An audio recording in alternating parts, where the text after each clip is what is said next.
Hey, hello guys, welcome to our cross-cultural management. So here I'm going to start with the Japanese negotiation strategy.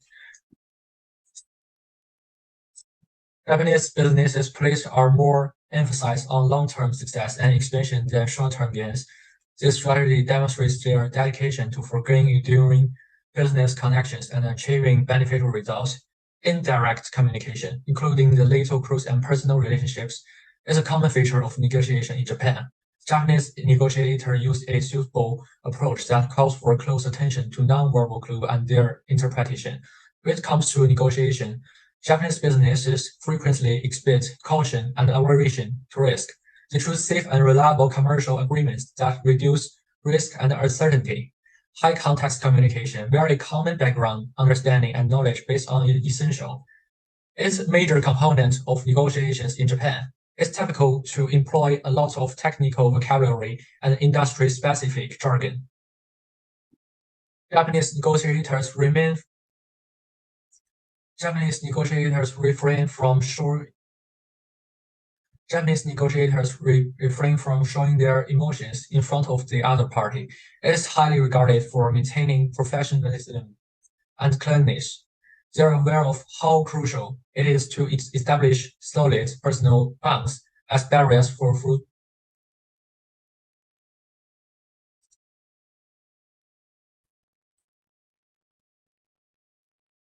Japanese negotiators refrain from showing their emotions in front of the other party. It is highly regarded for maintaining professionalism and calmness. They are aware of how crucial it is to establish solid personal bonds as basis to fruitful commercial allies. Japanese business do in-depth cost-benefit analysis before making bargaining choices. They take the long view and work toward a solution that benefits all sides, guarantee long-term prosperity.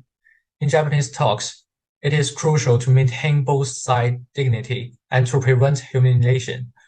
Even under difficult circumstances, upholding peace and respect takes preference. Japanese negotiators will make efforts to develop solutions that are keep everyone's face instead of turning to litigation. Japanese businesses prefer to settle disputes through discussing and contract revision. They're committed to keep the business connection strong and will look for a chance to compromise and discover point of agreement.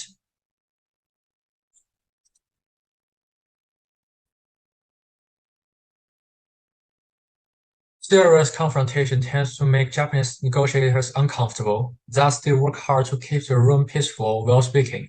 They're looking for areas of agreement and steer clear or arguments speech of action. Japanese negotiators seldom speak in a direct or combative manner. Instead, they use deceptive and covert methods to communicate with others' worries or desires, resulting in a more successful negotiation. Building and maintaining personal ties is highly valued by Japanese business. They devote time and energy to establishing these relationships because they are aware of that they are crucial for long-term special and commercial success. Japanese negotiators are extremely shrewd into their dealings. They carefully consider every fact of the agreement, seeking a through a comprehension and working to achieve precision and clarity throughout the negotiating process.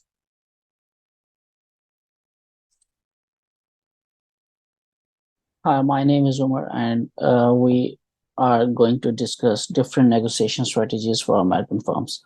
American firms mostly follow efficiency and time management, written agreements, and their approach is competitive, and they also have direct communication and assertiveness. Time is considered a valuable resource in American business culture because negotiations are expected to be efficient and time bound. And Americans prefer to move through the process quickly and reach a decision focusing on tangible outcomes and immediate results. They really follow the time because they just want to close the deal as soon as possible. And American firms follow the written agreements as well. They really try to tend on they tend to rely on written contracts to establish clear expectations and avoid misunderstandings among the parties. And are legal documents normally play a significant role in ensuring compliance and protecting the interest of both parties. And the another thing is that competitive approach, which is adopted by American firms. American firms, they negotiate of American negotiators often adopt a competitive approach, which means to seeking the maximum gains and secure the best deal possible. And they also engage in vigorous debates, challenging the other parties' arguments and advocating for their own interests. And last but not least, American firms are typically more assertive in their negotiation style. That means they value clear and concise communication of openly stating their position and expectations. And directness, directness is often seen as a sign of honesty and efficiency in American business culture.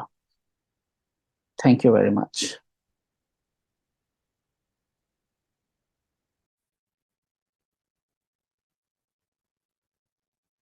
Hello, my name is Dhwani and I'm here to present point number 2 of topic number 5, that is critically analyze possible impacts of different negotiation strategies of Japanese and American firms on decision making.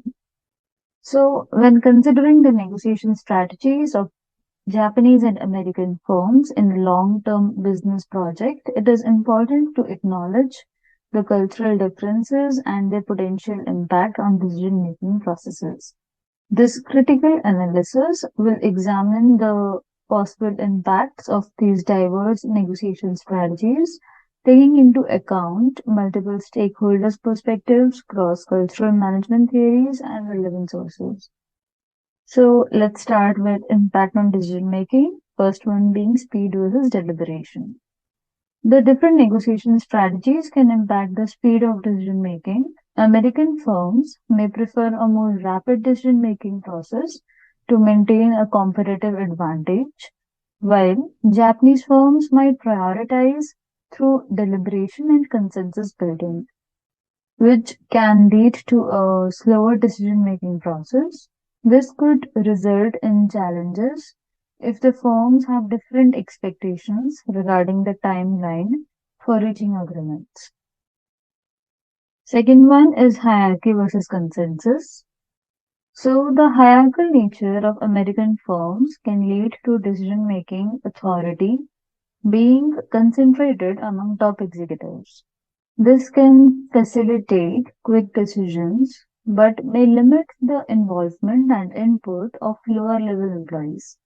Japanese firms, on the other hand, emphasize consensus building, seeking input from various levels of the organization. While this approach promotes inclusivity and commitment, it may slow down the decision making process.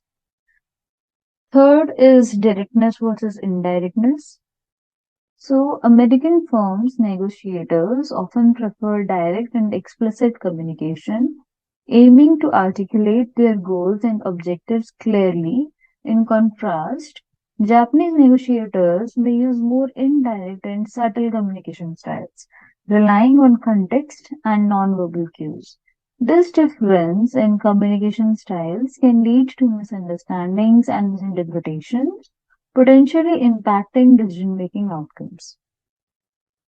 So, in the next slide,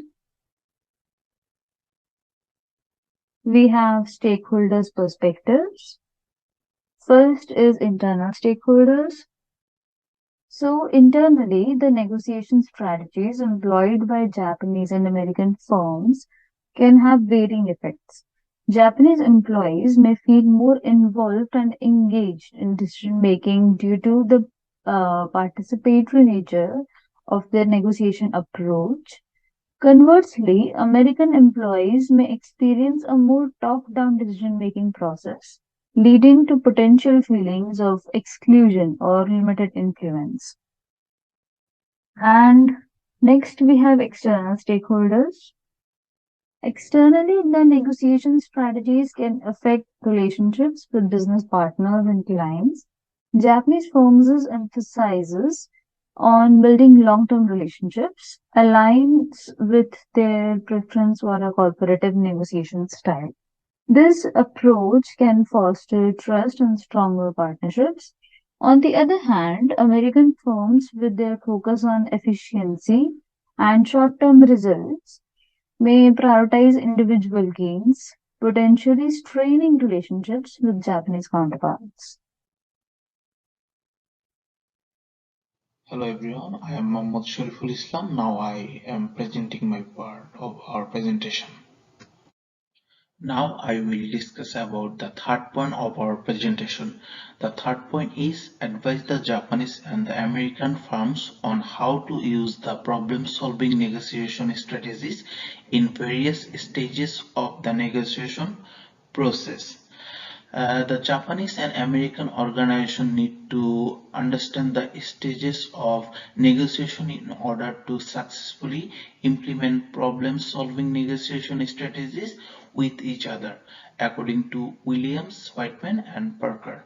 The negotiation style of the Japanese and American firms may differ, so it is important to adopt such strategies which are specific to the culture of both the countries while embracing the mindset of collaborative problem solving. Here's advice for both firms on using problem solving strategies in various stages of the negotiation process. The first negotiation process is preparation stage. Uh, the Japanese firm found some point about the American firms. The first point, they need the interest and negotiation style of US companies. The second one is potential common areas. And when the American firms research about the Japanese firm, they found some points. The first one is Japanese business culture. The second one, solving the problem of Japanese companies, and the third one is consistency of purpose. So Japanese firm conduct through the research on the American firm's needs in interest uh, and negotiation style, identify potential areas of common ground and areas where companies may be required. And about the American firms, they got some points, and that is gain an understanding of Japanese business culture, including their decision-making process and values. Prepare data-driven proposal that address the Japanese firms concerns and demonstrate how the project aligns with the goals. Now I will discuss about the second negotiation stage, that is opening stage. In the opening stage, the Japanese firms get some points about the American firms, so like respect and sincerity, and the second one, open dialogue and active listening. And the American firms got some point about the Japanese firm, and that point is interest and goals, the importance of positive relationships, and the third one, concerns of Japanese companies, win-win situation. When the Japanese firm conduct the research, they begin the negotiation with a respectful and cordial tone, emphasizes the long-term relationship and share objectives, encourage open dialogue and active listening to understand the American firms' perspectives and concerns. And when the American firms research about the Japanese firm, they found clearly state your interest and objectives while acknowledging the importance of maintaining a positive relationship. Be prepared to listen actively to Japanese firms' concerns and demonstrate flexibility in finding win-win situation. That's my part. Now my next group member will discuss the rest of the process about the negotiation stages. Thank you. This is Shuming, and I'm going to present bargaining stage, problem solving stage, and closing stage. In the bargaining stage, the Japanese firm should focus on building consensus and maintaining harmony during the bargaining process. Seek mutually beneficial options that address both parties' interests, avoid confrontational tactics, and emphasize the importance of the overall relationship. And American firms should use a collaborative approach by exploring options that meet the needs and interests of both parties, highlight the potential benefits of proposals, and find creative solutions that satisfy both sides. And be patient and avoid rushing the process. Now let's jump to problem solving stage. In this stage, Japanese firms should emphasize the importance of finding a solution that considers both short-term and long-term implications, encourage brainstorming sessions and joint problem-solving exercises to foster collaboration and generate innovative ideas. In addition, the American firm should use a logical and analytical approach to problem solving, clearly articulate the underlying interests and concerns driving proposal, be open to exploring alternative solutions and find common ground that address the Japanese firm's priorities. In the last stage, closing stage, the Japanese firm should summarize the agreed upon terms and ensure that both parties have a shared understanding of the final agreement, reiterate the long-term relationship, and express appreciation for the collaborative negotiation process.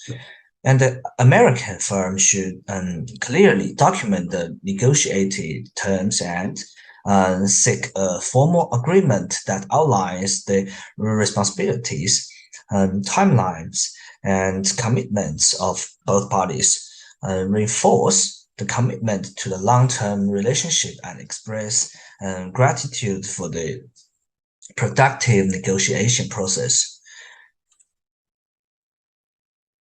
In conclusion, throughout the negotiation process, both firms should prioritize effective communication, active listening, and building trust.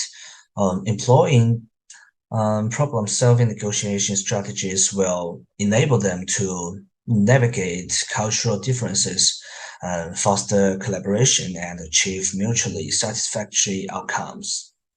That's all our group presentation. Thank you.